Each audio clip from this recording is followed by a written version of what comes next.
साथियों नमस्ते। मैं लोकेंद्र प्रताप सिंह केंद्रीय विद्यालय इफ़को फूलपुर की तरफ से भाषा और नई शिक्षा नीति के संदर्भ में अपने विचार प्रस्तुत कर रहा हूँ। भाषा अभिव्यक्ति का माध्यम होने के साथ साथ किसी भी राष्ट्र के स्वाभिमान व उसकी प्राचीन संस्कृति की संवाहिका होती है। अपनी भाषा के बिना कोई भी देश गूंगा है, गुलाम है और शासक देश की भाषा बोलने पर मजबूर है। विज्ञान, कला, संस्कृति, तकनीकी, गणित, भूगोल, अर्थशास्त्र सबका अधिगम भाषा ही है और यदि भाषा ही गुलाम है तो उस राष्ट्र का प्रकाश कैसे विश्व को आलोकित कर सकेगा या उस राष्ट्र का स्वतंत्र विकास कैसे संभव होगा, यह बहुत बड़ी चिंता का विषय है। वैश्विक परिदृश्य पर दृष्टि डालें तो दुनिया के तमाम देशों ने अपनी भाषा में ही अपनी प्रगति का मार्ग चुना है और अपने तकनीकी विकास से विश्व को अपनी ओर देखने के लिए मजबूर किया है। इजराइल हो या रूस, चीन हो या जापान, सब ने अपनी भाषा को ही अपनी महत्ता दी है।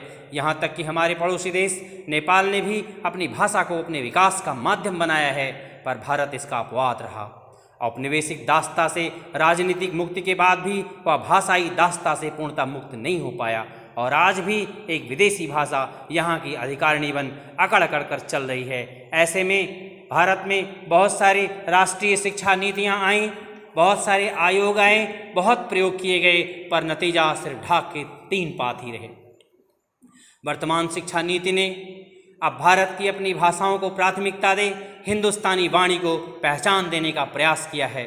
भारतीय वास्तविक आज़ादी और वास्तव में यह भारतीय भाषाई आज़ादी के लिए पहला कदम है। इस नीति में पहली बार शिक्षा में भाषा तथा भाषा की शिक्षा पर पूरा जोर दिया गया है।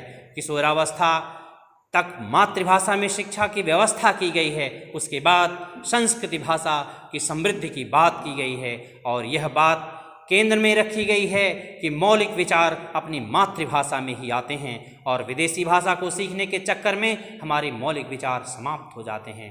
शायद यह मैकाले की शिक्षा नीति का परिणाम रहा कि हम मैक्स मूलर, प्लेटो, अरस्तु को तो जान सके, परंतु हमने कपिल, कणाद, गौतम, भास्कराचार्य, चाणक्य, कात्यायन, पतंजलि, सुब्रमण्यम भारती, तिरुवल्लुर और अगस्त जैसे दार्शनिकों, शिक्षाविदों, तत्वचिंतकों के ज्ञान से हम पूरी तरह वारित कर दिए गए, रोक दिए गए।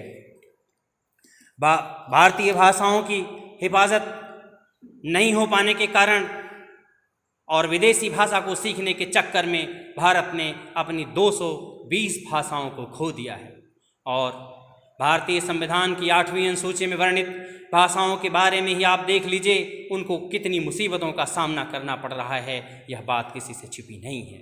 इस नीति के आने से भारतीय भाषाओं का पुनर्जीवन एवं जीवंतता कितनी संभव हो पाएगी, यह तो आने वाला समय बताएगा, परंतु यह शिक्षा नीति भारतीय भाषाओं के नवजीवन का कारक बनती प्रतीत होती है।